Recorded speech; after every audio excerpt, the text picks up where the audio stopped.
Okay, ready? We're streaming, we're recording.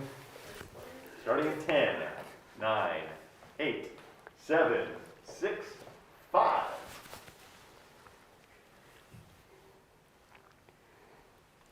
Happy Friday and welcome to your afternoon news. Our top story, Congress passed the infrastructure bill and Nebraska politicians are figuring out how it will affect Nebraska. We'll look back at our stories from earlier in the semester with a year in review. Today we will also give you a dose of holiday cheer with our Friday Feel Good story. This is Nebraska Nightly.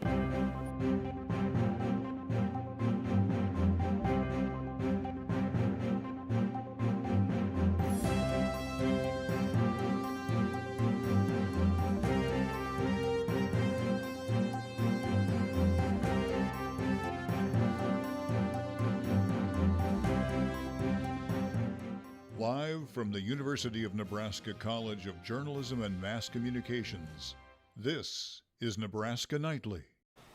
Thanks for joining us for Nebraska Nightly. My name is Chloe Sander. And I'm Hallie Gutzweiler. Our top story, Congress passed a big infrastructure bill that could bring new jobs and better roads to Nebraska. Kirsten Foote has a story. Nebraska roads and highways will be seeing the biggest impact of the $2.5 billion coming our way from the recently passed congressional infrastructure bill.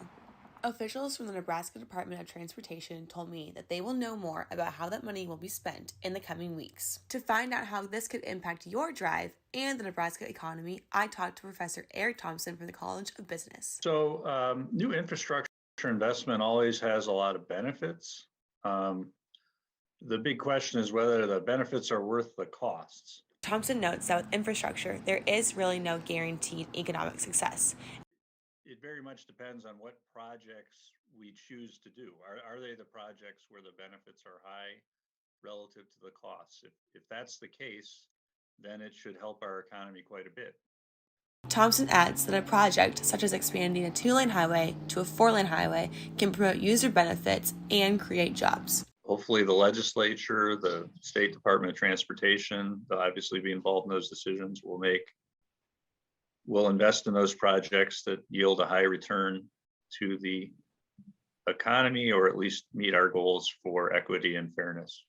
Governor Pete Ricketts makes his recommendations on where the infrastructure money should be spent. Then the Nebraska legislature will have the final decision. Back to you, Chloe and Hallie. Thanks, Kirsten. In national news, a new variant of COVID-19 has health officials worried.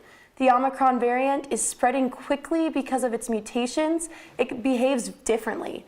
Today, Nebraska reports 6 cases of the variant. Omicron variant cases are being confirmed worldwide, but especially in South Africa. According to World Health Organizations, cases have been doubling each day. President Biden's administration is trying to slow the spread of the variant. Starting on Monday, travelers will need a negative COVID test 1 day before their flight enters the U.S. Officials have also restricted U.S. travel to 8 different African countries. As COVID-19 cases increase, many families are wondering what their plans will look like this holiday season. Nebraska Nightly's health reporter Hannah Rupke has the latest about Lancaster County. COVID-19 remains a threat in Lancaster County. Nebraska health officials are concerned about how the Omicron variant will affect the community. Health Director Pat Lopez says that there are still ways to protect yourself. What we also know is that COVID-19 vaccine offers the best protection against the virus. And this situation further stresses the importance of vaccination. Flu season has officials concerned.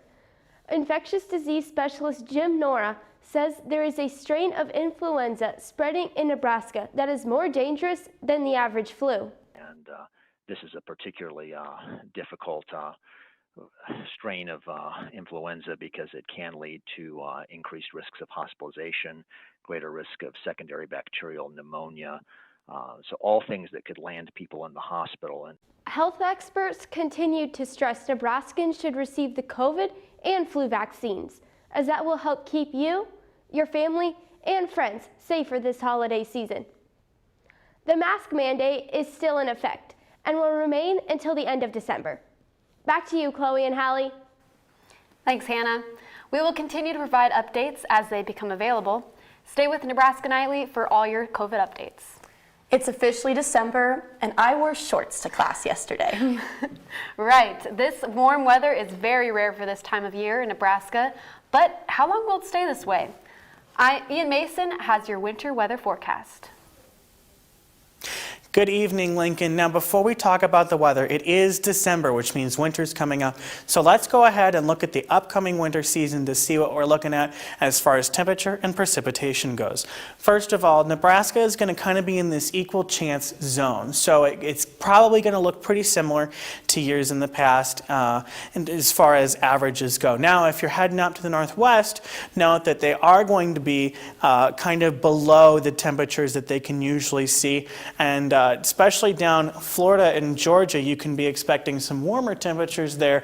However, it's not going to be too extreme either way as far as above average and below average temperatures go. Now, when we look at precipitation, we're going to kind of see generally the same kind of thing. Nebraska, where we are now, it's going to be very similar to what it's usually like. We're going to see kind of average conditions, average precipitation.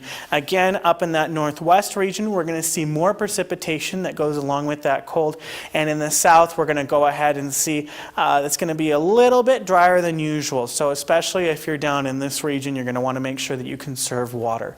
Now back to you guys at the desk.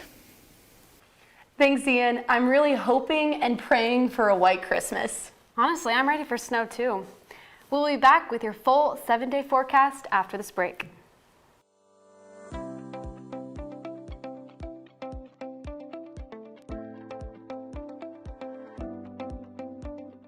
There's so many different choices that we're faced with as an undergrad, especially a first-generation undergraduate student. McNair means to me opportunities and scientific discovery within a community that I wouldn't necessarily have the access to or the opportunity to be a part of.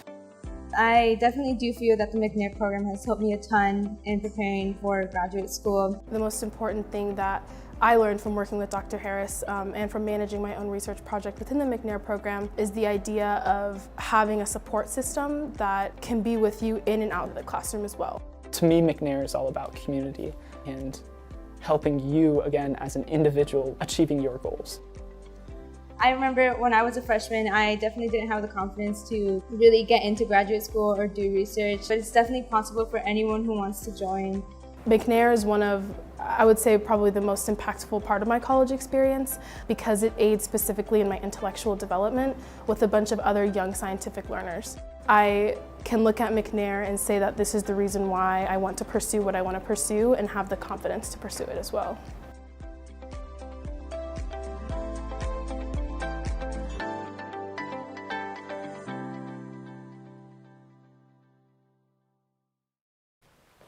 Welcome back to Nebraska Nightly. Looking into the weekend weather, student meteorologist Sarah Hurston has your 7-day forecast. Good evening, Lincoln, and here's your 7-day forecast. Currently, we do have partly cloudy conditions, a temperature of around 51 degrees, and winds out of the north at about 15 to 20 miles per hour, making it feel just a little bit chillier than it actually is. Looking at our surface map, there's a couple of different things I want to point out. So if you're able to look at this map, if you can see these very faintly colored lines here, those are any time that those are really close together is when we can expect a little bit of a higher wind speed. And so the reason that we're experiencing some windier conditions today is because in our area we're kind of sandwiched in between some higher and lower pressure here that's kind of bringing those bars together and giving us some windier conditions.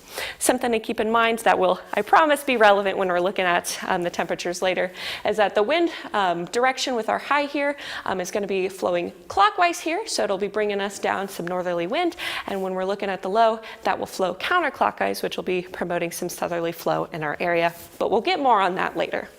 Looking into our conditions for tonight, we can see that we're going to be experiencing some partly cloudy conditions, and as such, we're going to stay a little bit warmer in that evening as opposed to dipping into some 20 degrees temperatures. And with that, we can expect a low of about 33 degrees, winds out of the northeast at about 5 to 10 miles per hour.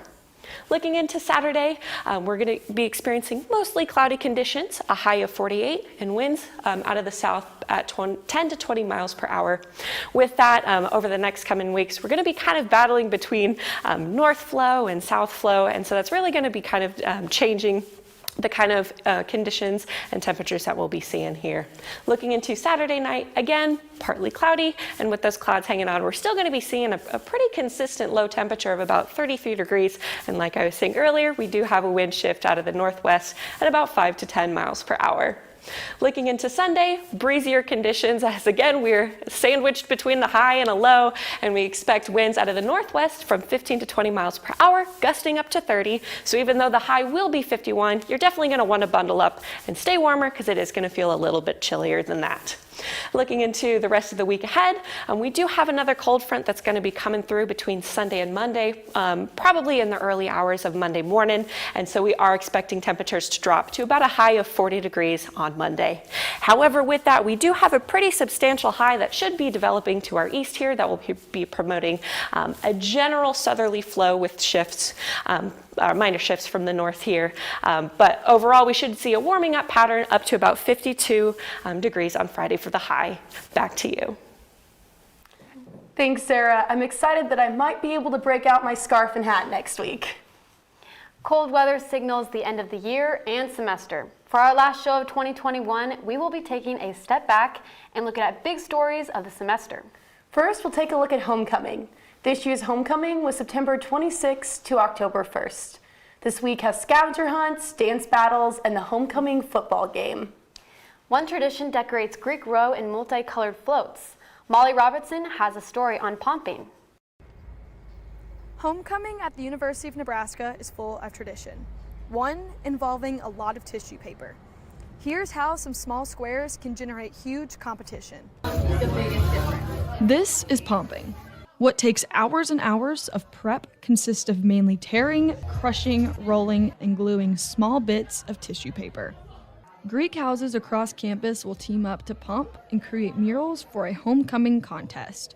It takes thousands of paper to make murals, and all of their ideas are their own.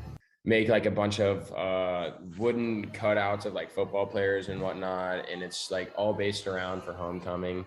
And basically what it is meant for is to design and like make your house look super fun and like entertaining and whatnot for people who drive down Greek Row and whatnot. Pomping is all fun and games until nighttime, when students try to tear down others' murals. To avoid this, each house stands guard to protect their projects.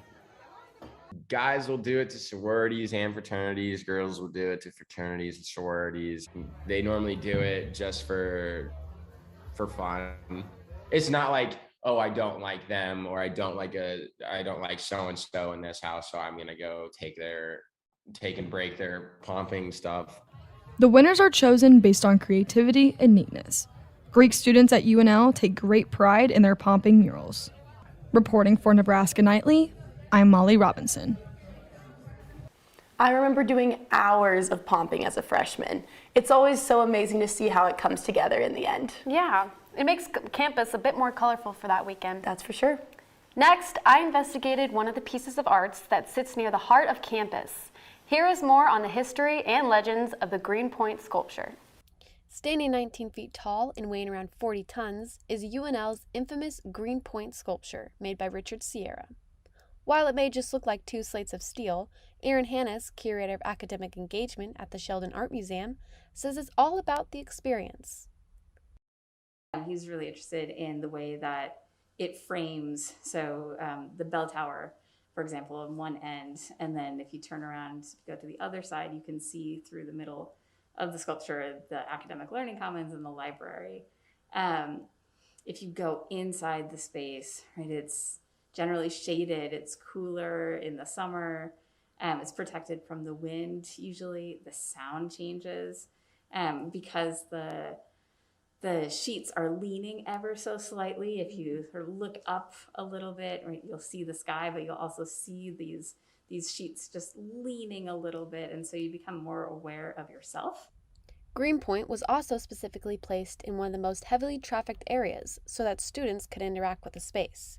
However, passing through the sculpture might not be the best route to take. I overheard a tour that someone was giving on campus, and they were saying, there's a myth that if you pass through the sculpture, you won't graduate on time.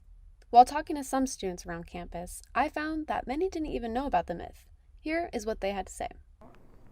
I don't know about that one. Yeah.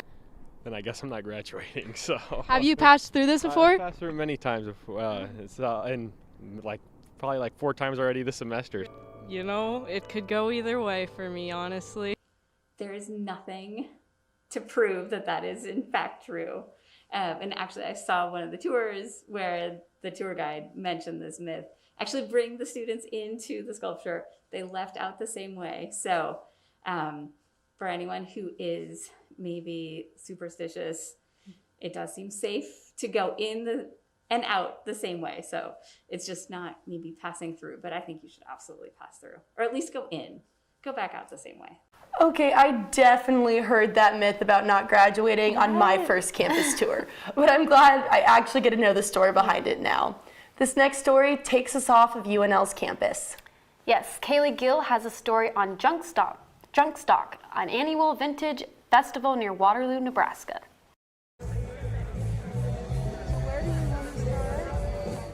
On October 1st, Junk Stock opened its gates for the 10th year in a row.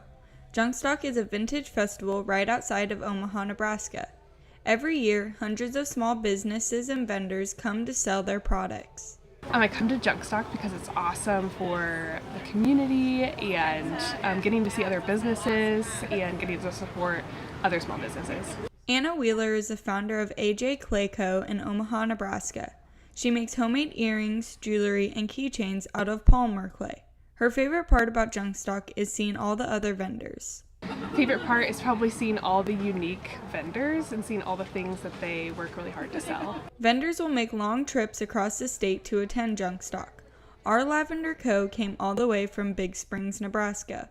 We grow 5 acres of lavender in western Nebraska, and then we make small batch lavender goods from what we grow, ranging from bath and body products to puppy treats, jam, dried flower bundles, all different kinds of things.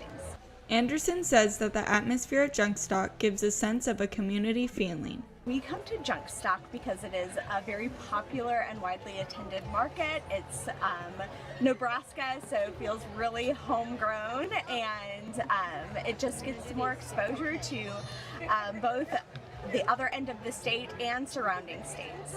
Several out-of-state vendors also attend Junk Stock. Mandy Heath from Kansas City, Missouri, brings her vintage shop in a double-decker bus that contains jewelry, clothing, and more.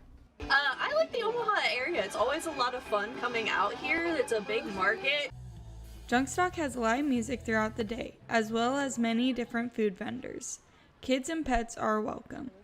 Junk Stock will be open for another weekend of events starting on October 8th. Reporting for Nebraska News Service, I'm Kaylee Gill. Thanks, Kaylee. I always look forward to visiting Junk Stock. I've gone the last 2 years, and now they're having a spring edition. Oh, that's fun. Well, while it was great to return to campus for events like homecoming and festivals, one incident at the beginning of the semester had a more serious tone. Macy Byers has a story.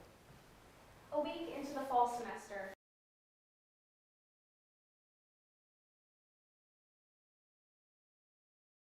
and led the conversation with social media. On August 23rd, the Phi Gamma Delta fraternity house became the site of a large student protest after a young woman was allegedly sexually assaulted during a party at the house. Students made posters, created slogans, and showed up in front of the house for 4 consecutive nights. Shut it down! Shut it down!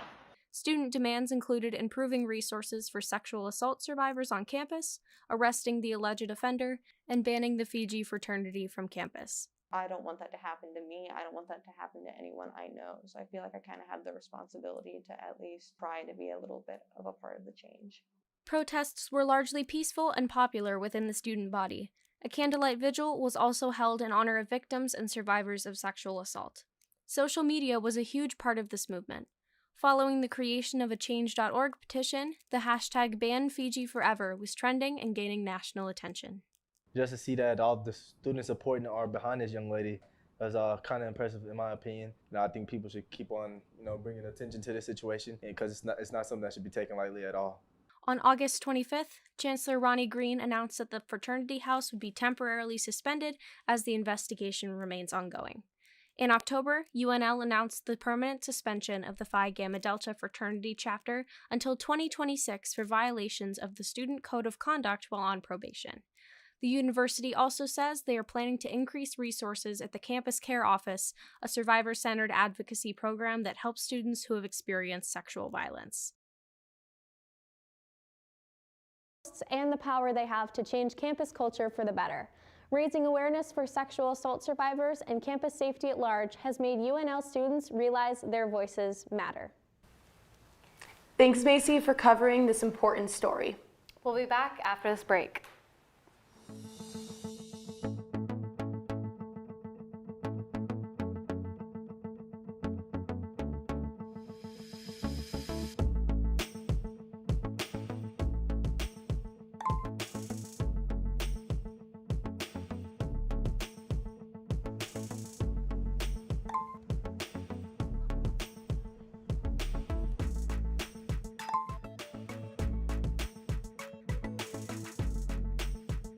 Is anybody down to go to a first gen event today?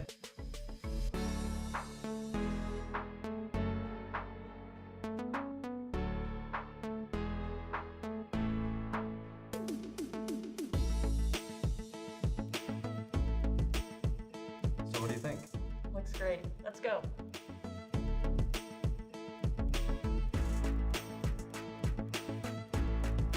Welcome to First Generation Nebraska.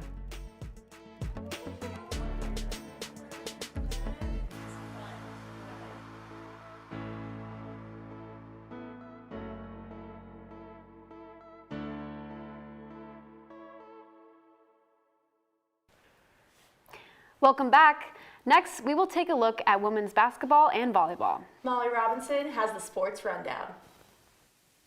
I'm Molly Robinson with your Husker Sports Report. The Nebraska women's basketball team stays unbeaten after a battle in North Carolina. The Cornhuskers faced Wake Forest Monday night and brought home an 86-80 win. For the first time since the 2009-2010 season, the Husker women hold an 8-0 record. In volleyball, the NCAA Women's Volleyball Tournament has begun, and Nebraska is hosting today and tomorrow. Today's matchups include Kansas State versus Florida State and Campbell versus the 10-seeded Nebraska.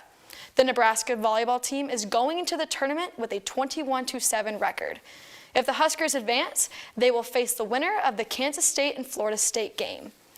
Volleyball and basketball are sharing a recruit this year. On November 20th, 6'5" recruit Maggie Mendelson committed to play both sports at UNL. Mendelson is from Utah. She is the #2 recruit in the nation for volleyball and top 20 for basketball. Mendelson says Nebraska's coaches showed her it was possible to do both sports. Back to you, Chloe and Hallie. Thanks, Molly. In other news sports, Unlimited sports reporter Chad Mays reports Nebraska's quarterback Adrian Martinez entered this transfer portal this week. This news comes after Nebraska's loss to Iowa in Martinez's 4th season at UNL. He announced his decision on Twitter on Tuesday. He leaves holding the Nebraska record for the most all-purpose offensive yards. Fans are speculating that freshman Logan Smothers may take this starting quarterback spot after his performance against Iowa. But Coach Scott Frost may still recruit other athletes in the transfer portal. We'll just have to wait and see. Up next, we have our Feel Good Friday story.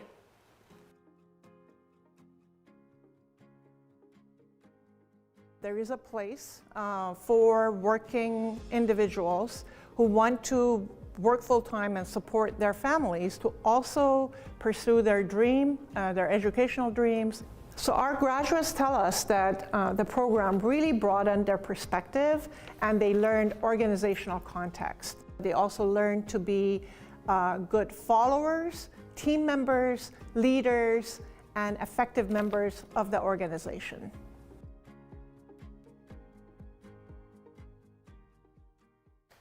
Welcome back to Nebraska Nightly.